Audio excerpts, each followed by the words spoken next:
Call to order the Tuesday, August 6, 2024 meeting of the Sugar Land Development Corporation. Do we have any public comment, Madam Secretary? No, we don't. Okay, thank you. Number 3, minutes. Consideration of and action on the minutes of the July 2nd, 2024 Sugar Land Development Corporation meeting. We need a motion. Okay, motion by McCutcheon and second by Kamali. All in favor, say aye. Aye. Any against? Okay. Number 4, election of officers. A, consideration of an action on election of a board president and vice president, Elizabeth Huff, Executive Director of Economic Development. Good afternoon. Okay, every year we're back in front of y'all to elect the president and vice president for the board. Last year you elected Stuart Jacobson and Sean Kamali to serve as the president and vice president. As you all know, the president presides over all of the meetings and the vice president stands in as needed. So I will hand it over to y'all. Does anybody want to nominate anybody for president or vice president, including yourself? No, seriously, including yourself. Make sure you turn your mic on, please. You want to stay on Yeah, another year? I'm fine. I say we keep it the Unless same, somebody else wants to do it. unless someone else wants to do it. Okay, I nominate myself. Anybody else want to nominate themselves? You want to nominate yourself? I nominate Nishad for. Okay, so we've got me as president, Nishad as vice president. All in favor, say aye. Right. Aye. Any against? Okay, thank you. Thank Number 5, orientation. Review of and discussion on purpose, roles, responsibilities, and functions of the Sugar Land Development Corporation. And we have Chandler Mopus, newly married Chandler Mopus, Economic Development Coordinator. Chandler, it's all yours. I'm Chandler. Thank you for the introduction, Mr. Chairman. I'm going to do y'all's yearly, like election of officers, I'm going to do y'all's yearly orientation. I provided a 1-page or 2. It's just going to kind of summarize what we go over here. It's for future reference if y'all want to use it. Or read it at your earliest convenience. So in this presentation, I'll give you an overview of the Sugar Land Development Corporation, its importance for economic development and the role that it plays in economic development, examples of past SLDC projects. I'll have a discussion of the SLDC budget, bylaws, and kind of annual calendar as well. So really, to start off with, the Sugar Land Development Corporation's primary role is to promote the retention, expansion, and development of Sugar Land's primary target industries that create and retain primary jobs within the city. So this attraction of primary employers is extremely important driver for the city's economy as a whole. For example, primary jobs in Sugar Land generate demand for new retail services and bring new residents to the city. And this results in the creation of things like new sales tax dollars, increased commercial property tax values, and the capturing of increased hotel occupancy tax revenues. And with this boost in this economy, we're able to keep property taxes low for our residents while still offering that high quality public services that we do. Additionally, those restricted revenue funds through things like sales tax dollars and HOT can then be reinvested into projects and quality of life projects such as entertainment, amenities, cultural arts centers, parks, and the like. And these amenities really help make Sugar Land a more attractive place even to live, work, and play. So it's really all a cycle that begins with, primary jobs. It's the generator for the economy. And so now I'll also touch specifically on SLDC. So it was created in 1993 under Section 4A of the Development Corporation Act. Its 7 members include the mayor and the city council, y'all. And the Sugar Land Development Corporation receives a 4th sales tax to fund the corporation and its economic development projects. So let's talk about what kind of projects SLDC is eligible to fund. So the sales tax collected by SLDC can be used for projects related to the creation and retention of primary jobs, kind of as already discussed. At its core, a primary job is a job at a company that exports most of its products or services outside of the local region, which infuses new money into the local economy. These primary jobs are further limited to specific industry sectors such as things like agriculture, mining, manufacturing, scientific research and development, and many others as outlined in the Local Government Code, Chapter 501. And according to this act, type A sales tax revenues can be used to fund projects, which include things like land, buildings, equipment, facilities expenditures, and targeted infrastructure improvements for, manufacturing industrial facilities, distribution centers, small warehouse facilities, research and development, regional and national headquarters, primary job training facilities, and more. Those are some of the types of projects that SLDC is able to work on. And so additionally, though, Chapter 501 lays out many other type of projects that type A funding can be used on, including things like job training classes, infrastructure improvements, career centers, and things like our business airport or port-related facilities, not as relevant here, but could be in other places, and things like transportation with commuter rail, light rail, and motor buses. Let's see. Additionally, type A development corporations may issue bonds, notes, and other contractual obligations to fund their projects. And the sales tax revenues that they receive can be used to pay on the principal and the interest of those bonds and any other costs related to the bonds itself. Also, type A corporations are allowed to advertise or publicize the city for the purpose of developing new and expanded business enterprises. However, this is capped at 10% of total revenues, the promotional limitation. In addition to just the type A projects that bring, primary jobs, type A funds can also be used to fund certain type B projects, also known as, your more quality of life projects, but it'll be authorized by the voters. An example of that in Sugar Land is the SLDC being utilized to fund the debt for the Smart Financial Center. Let's see. So what have been some notable projects in the past and recent present that y'all have worked on? Let's see. In the past, we've seen notable projects such as, the Central Prison unit land acquisition, like I mentioned, Smart Financial Center, the Sugar Land Town Square infrastructure, the expansion of the Sugar Land Regional Airport, and others. And our direct incentive program and our recent office retention headquarter incentive program have also been used to incentivize millions of dollars of capital investment and create and retain a lot of primary jobs in the city. Some of the recent ones include CVR Energy, which is here in Town Square, Southwest Water that came to Town Square. In the past, we've seen incentives to Credo Packaging, Texas Instruments, and Champion X, among countless others as well. I do want to emphasize that the SLDC funds are protected in our performance agreements with our direct incentives with companies. I'll use an older example, but First Data, their Telecheck division was a SLDC project in Sugar Land. It was supposed to bring 600 high-paying jobs to the city and $10 million in capital investment. Ultimately, though, the company's business started to struggle as the use of checks decreased, and the company decided that they were going to consolidate, and they relocated their Sugar Land office in 2017.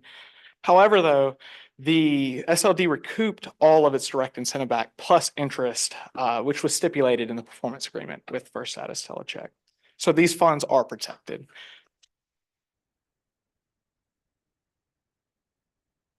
So now I'll talk over a little bit of the budget process, which Jan will also be touching on today. So the board oversees funding, as I've kind of mentioned, for projects identified as necessary to complete and accomplish the goals of the economic development plan in accordance with City Council's direction and vision. And as such, the board is required to follow all state laws governing the allowable uses of those funds. So think Local Government Code, the Development Corporation Act, as I have mentioned previously. Additionally, an annual budget is prepared and it's reviewed by the board prior to being acted upon by both the board and city council. Y'all saw a workshop last month and we'll be voting on the budget for FY25 today. Now we'll have a little discussion on the bylaws for SLDC. So the board is subject to rules of quorum, open meetings, conflicts of interest. The board elects a president and vice president annually for 1 year. Congratulations, Councilmember Jacobson and Councilmember Kamali for serving again. The deputy city manager serves as the general manager of the board and responsible for just the day-to-day operations of the board. Think of it as a way the general manager has the same responsibilities to act on the corporation as the city manager has to act on a city unless otherwise stated. And additionally, the city provides supplies, facilities, administrative, financial, and legal services to the board, and SLDC compensates the city for those support services through the budget process. Finally, we'll talk a little bit about the meeting calendar. So the SLDC board meets monthly at 4 p.m. on the first Tuesday of every month, unless otherwise noted. Some important dates include the appointment for the Economic Development Committee, which happens in June. We did that recently. Budget workshops happen in July. Budget approval and election of officers in August. Thank y'all for y'all's time. Do y'all have any questions? Thank you. Sure.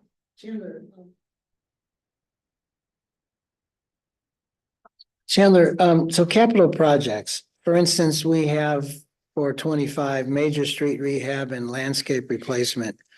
How does that fit into the approved uses? For the, sorry, I missed that. Oh, so we have capital projects that we're funding. Mhm. Okay. Major street rehab and landscape replacement for major roadway. So how do those fit into our authorized uses? So when we look at the projects, especially the funds that are transferred to the CIP, they're usually located or they are located in roadways or major thoroughfares where we can create and retain primary jobs, or are usually common community parts for those jobs. Okay, thanks. And we have history of not being challenged on these types of expenditures. Okay, thank you. Anybody else? Thank you, Chandler. All right, item number 6, budget. A, consideration of and action on amending the fiscal year 2024 budget to projections, adoption of the proposed fiscal year 2025 budget, and a recommendation of the proposed fiscal year 2025 budget to the members of City Council. We have Nan Lee, Compliance and Budget Analyst. Xin Chao. Good job. Good afternoon, everyone, and welcome to my budget sessions today. And today I'm going to talk about the FY24 projections and FY25 budget, and we were seeking approval and recommendation to the City Council. So a quick reminder is previously we have a budget workshops with the full board on July the 2nd. And for today, we have two main items on the agenda, which is the amend the FY24 budget to projections and approve the FY25 budget. Okay, so FY24 summaries. So all the numbers has been kept stable since the last time that I gave out the workshops. And the revenues for in the revenue side, for FY24, we project $11.51 million, which is $1.03 million higher than what we budget for. Including in this 1.03 is $670,000 increase in sales tax that we collect in FY24. And we also have a $350,000 increase in interest. Also, there's some small increase in participation grant in Smart Financial Center as well. Internal expenditures, we achieved the savings. So we project the expense to be $7.35 million, which is lower than the budget of $7.41. That is some savings. The reason why is there is $4 million reserved for opportunities that has been returned back to the fund balance.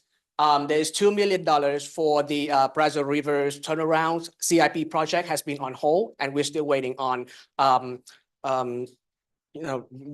news the update from that project. And there's also some other savings on the economic development programs as well. So That's add up to, so when we have an increase in revenues and some saving in expenditures, we are having a net saving of $8.44 million, and our net income become positive of 4.16 instead of negative 4.28 like we budget for. And the ending fund balance is 22.60 of 0.96, which is way over the policy from the city by 21.75. The bond coverage ratios is also as 4.44, which is higher than the requirement for the city policy of 1.25. Okay, moving forward to FY25. So as a note, the revenues for FY25 has been changed. The estimations of the sales tax has been adjusted, and the new financial management policies take the CPI of 3.5% as the growth for FY25 instead of 3% earlier, because we are in a our economy has recovered since the COVID era, and we are doing much better in sales tax. The revenues for everything is 11.36. Our expenditures is at 15.21. These numbers include a $5 million reserve for opportunities. So the reserve of opportunities in FY25 is using for Project Uzis and other entrepreneurial projects. We also have $2.3 million for 2 CIP projects that you mentioned earlier. And also we have some other incentives as well, and other economic development program. So that triggered out to the net incomes of minus $3.85 million. So again, these numbers here is when everything is being spent out. Okay, so if let's just say that the project, if we're not having any, we don't capture any opportunities within the years, all the money unspent will be dropped back to the fund balance, and the net income will increase proportionally and increase the ending fund balance as well. But given that everything has gone as planned, we are still having a very healthy ending fund balance of 19.35, which is way higher than the policy requirement by 18.04. And we also meet the bond coverage ratio as well. And talking about the capital projects, there's 2 CIP project, which is the Major Street rehabilitations of $2 million. So these projects here will improve the panel system of the 3 main road, which is the Industrial Boulevard, the Commons Green, and the Great Wood Parkway. And for those panels that is no longer working, we're going to replace all that. And for the areas where potholes that need the panels. The second project is the landscape replacement for major roadway and enhancement project is $300,000. This one here is for the land to improve. This is an ongoing ongoing projects to improve the right-of-ways and the landscape bed from the major roadways such as the 6, the 59, and the 90s. And the total capital projects is $2.3 million. Yes. Carol, go ahead. Thank you. Now, is this landscape replacement, is it part of the TxDOT Green Ribbon projects? I know we work with TxDOT on some landscape enhancements in those areas along 59 and stuff.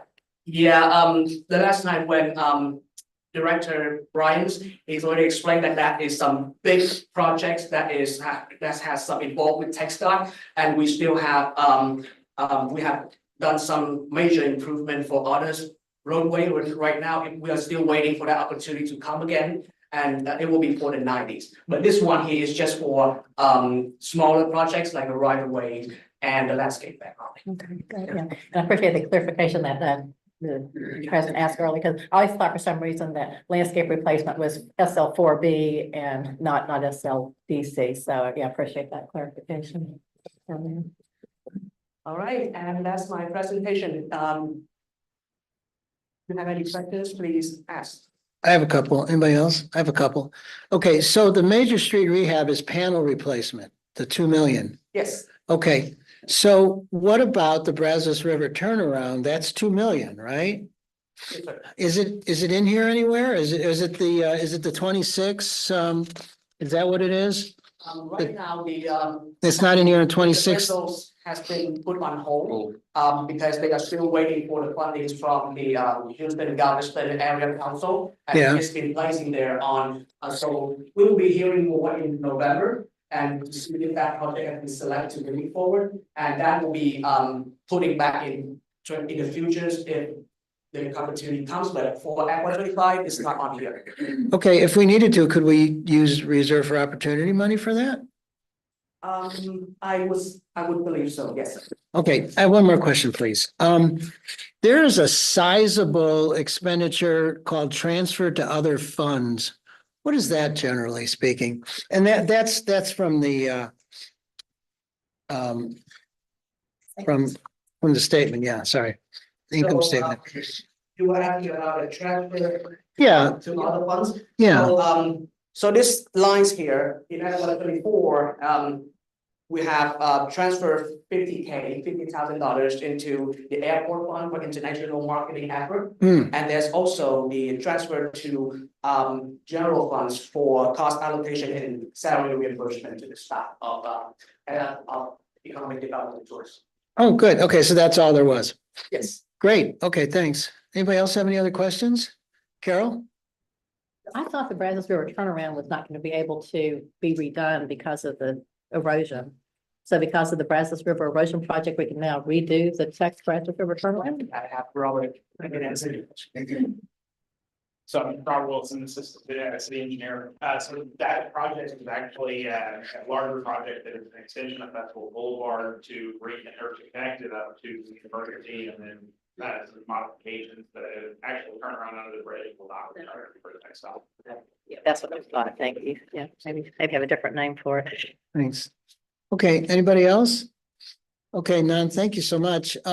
Yeah, and there's some last couple of slides, so Right, our staff recommendation is to approve the FY 24 budget, the projections, and approval of the FY 25 budget, and we will recommend FY 24 budget to the city council. And the okay, next step will be city council approval in September. okay, thank you. All right, so we need a motion to amend the fiscal year 2024 budget to projections. So moved. Kamali, Second. Lane, questions? All in favor, say aye. Any against? Okay, thank you. The next one, we need a motion to adopt the proposed fiscal year 25 budget. Motion, McCutcheon, Sorry. Ferguson, questions? All in favor, say aye. Aye. Any against? Okay, done. Thanks, Nan. Appreciate it. Number 7, workshop. A, review of and discussion on proposed updates for incentive policies and pinch hitting for Jennifer Alexander as Alba Penate Johnson. Good afternoon. I'm going to be going over the incentive policy updates and recommendations. This stems from some strategies and studies that we've done that help over during the session. So as an overview, the honor the programs that we have that are funded by the 4A Corporation, the SLDC board, or have been adopted by the city council. I'm not working well. This is not working well? I don't hear you at all. Okay. If you don't mind that. Do we have another mic I could use? I'll just speak loudly in Oh, the okay. meantime. The Office Retention Incentive Program was adopted by the 4A Corporation in November of 2022. Thank you so much. This was a direct response to the COVID impact to the office market. The Chapter 380 Economic Development Agreements is something that has been agreed to by City Council and has been adopted since the early 2000s. The Direct Business Incentives is funded by the 4A, also adopted in 2002 and has been updated every 2 years since then per state statute. Tax abatement agreements are also adopted by the City Council and are used as part of our incentive toolbox. So the purpose for the policy updates is to remain competitive in an evolving market. We are having to align to a market that has changed every 3 months, if not every other week. We also want to set clear policy goals in fostering economic growth when it comes to job growth, tax revenue increase, investment, attraction, and retention of businesses. We also want to take the opportunity to streamline our compliance processes and also align with our regional partners that we usually partner with on business attraction efforts. Again, as an overview, these are our 5 target industries. These stem from our 2019 workforce and target industry analysis that we did with Ernst & Young. The first 4 are supported by our business development team, and our tourism target industry is supported by the Visit Sugar Land brand. For life sciences in 2023, we did a deeper dive into that target industry. It was our newest target industry, and we did a study with Newmark that gave us these 5 subsegments that we are going to focus on when it comes to business attraction. These are important because there are some changes to the return on investment and primary job count that I'll be going over here in a few minutes, but they are cell and gene therapy, medical device manufacturing, drug development, R&D production, digital healthcare, and medical technology. These are areas that we are already competitive in. Through this strategy, we found data where life sciences has grown organically over the last 2 decades in Sugar Land. We have the jobs, the institutions, and the actual businesses that have grown organically. So we want to complement them with incentive programs that can help support their growth here in Sugar Land. So what's next with these incentive updates and what does success look like? For us, we want to attract 2 new businesses to track 2 as part of our life science attraction strategy. We also want to increase the number of professionals that live and work in Sugar Land, Texas. So from our workforce and target industry analysis, we netted about 7,200 jobs that live and work in Sugar Land within our target industries. We definitely want to increase that number. That's a 2-prong approach where redevelopment, the diversification of housing also helps, but the business attraction piece is also a complement to that. We want to relocate 1 office user out of the Sugar Land Business Park as part of our infill strategy. There is an example of this with Southwest Waters. We recently did an agreement that took their headquarters out of the business park into Sugar Land Town Square as a tenant. So we have found that there are some office users on industrial land, zone industrial land, that could really benefit from the amenities that are offered within B1 zone land, but also open up industrial land for true manufacturing users. We only have about 1 or 2% left of vacant industrial land, so we really want to maximize what we have left. Like I said before, it really is a regional effort when site selectors look at us. So in our industry, site selectors are hired by businesses to look at relocating their headquarters or their companies across the nation. 100% of the time, those site selectors are looking at our website before they even talk to us. And so, 1, we want to update our incentive programs to make them flexible, to open the door to those conversations. But also, when they look at us, they don't just look at Sugar Land. They look at Texas, they look at the Houston Metro, they look at our region. And so a great example of this is that Jennifer and I went to Bio 2024 in San Diego in June. It's the largest life science conference across the world. We didn't go just by ourselves. We went with Conroe, the Woodlands, Pearland, the Greater Houston Partnership, Lake Houston, Bio Houston. So a lot of these business attraction efforts and mission trips that we do are in conjunction with those entities, as well as Team Texas and the governor's office. So you have a handout in front of you. I'm going to go through these one by one. Feel free to stop me if you have any questions, but I'll also end with questions. This is a workshop, so feel free to ask anything. We won't be taking action on this today. So to begin with the standard tax abatement program, we want to adjust the investment value. Eliminate spec project abatements. The adjustment of the investment values, is to narrow those down. So it'd be up to 40 million, 40 million to 75 million, and 75 million plus in capital investment. That one allows us to increase the percentage of abatement. So anything up to 40 million could receive potentially 55%. Anything less than 75, but more than 40 would be 75%, and anything over 75 million would be 100%. This is a lot more competitive, where before we were looking at a 4 to 20 million kind of threshold, and it was only 35% abatement. When you do the math, that really is just a savings of about $7,000 a year for that business. And so we want to, again, be more competitive in that. Yes, sir. Where does it say that on here? I can send the I'm charts trying to- afterwards. So I can show you the chart here. I'm so sorry. We took it out of the presentation. You should have gotten this information on August 2nd, I believe, but I can email this to you afterwards as well. Is there anything you want me to clarify, though? I know it's a No, lot of information. because Sure. I will be honest, I did not look at the August 2nd Sure, memo. absolutely. So, So currently, our current policy or thresholds are $4 to $20 million in capital investment.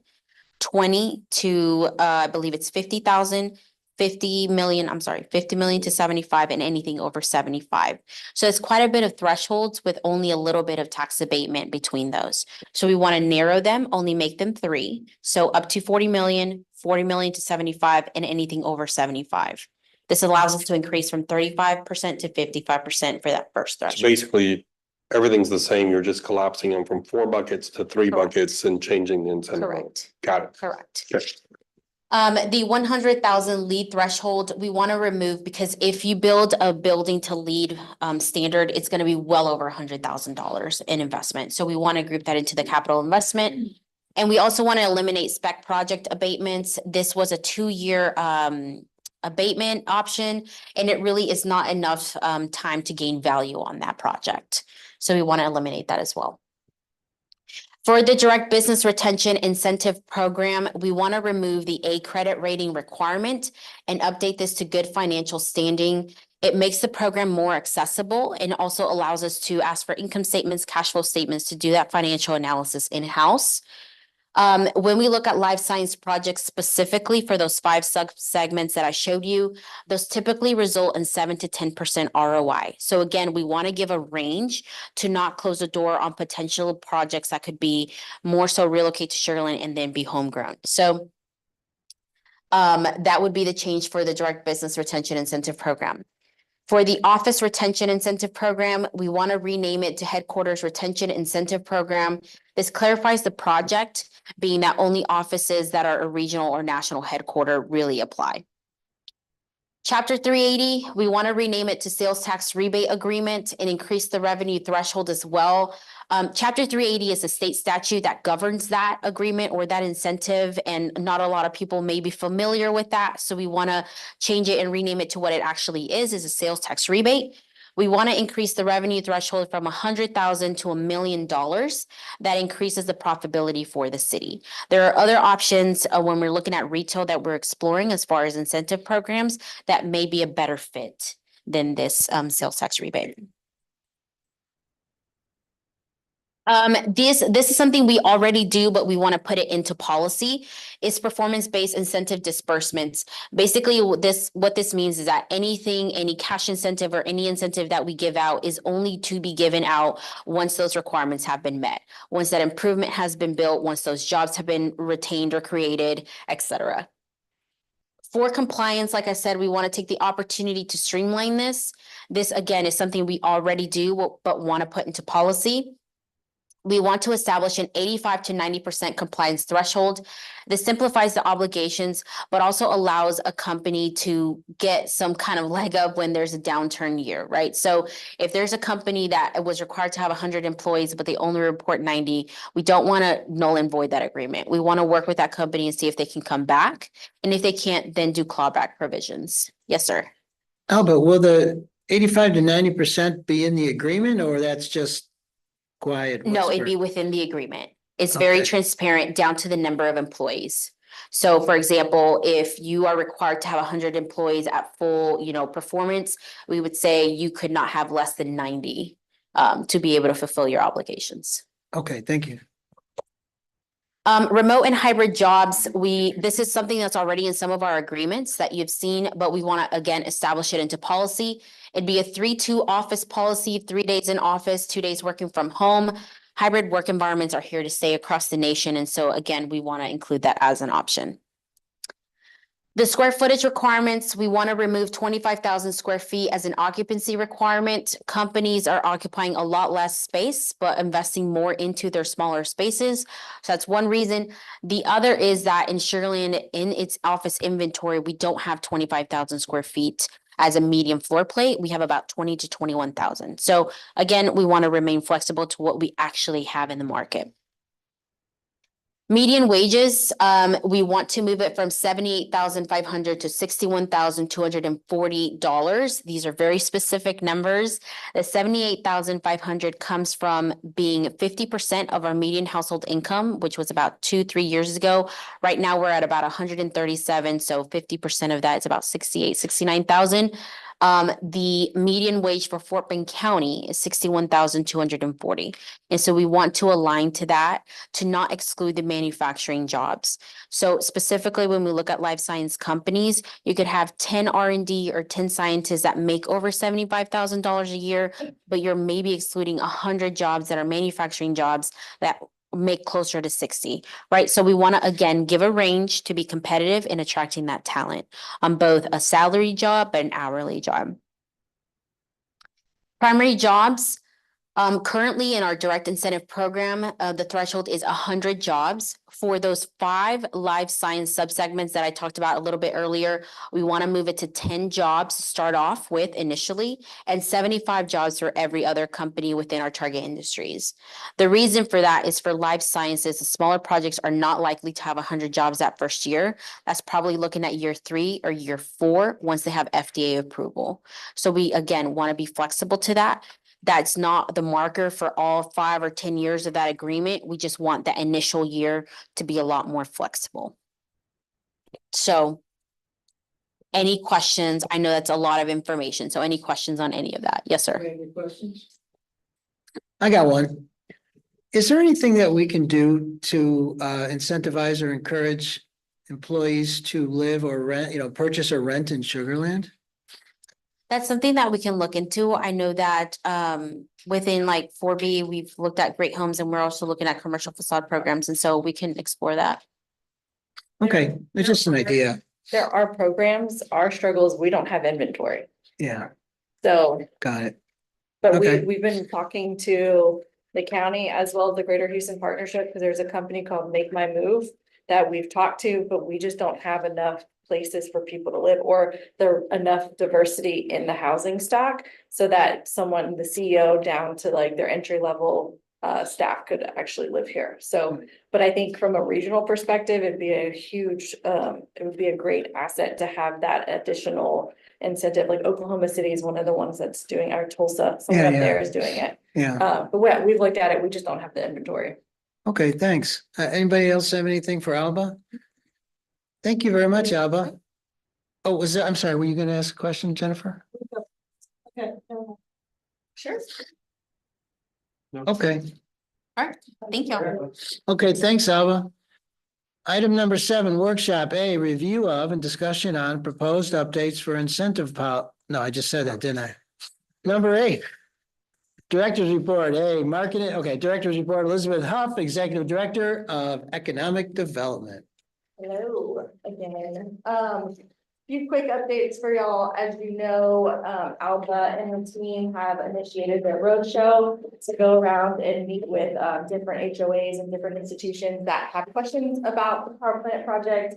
And so we are continuing to filter those questions, concerns, and they've got a lot of activity on the website. But they're also proactively going out into the community to help answer any questions that people might have. We hosted HEB at Constellation Field. And then we also had Jen and Chandler and Alba did a great job with their business retention visits. So SLB, formerly known as Schlumberger, was one of those visits from last year.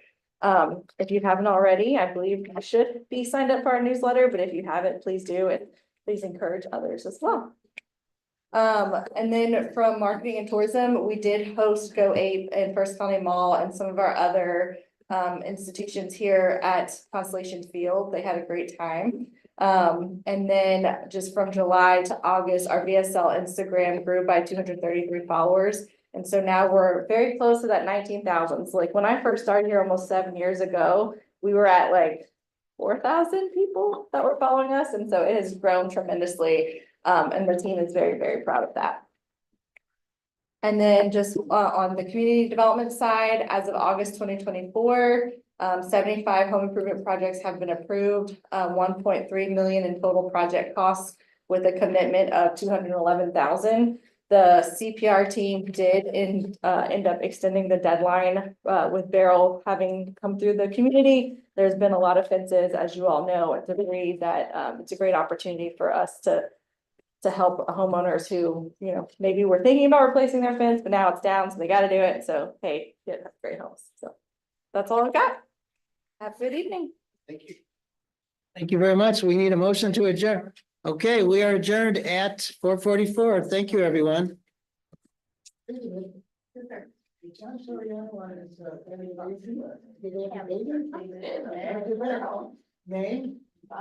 Misty, yeah.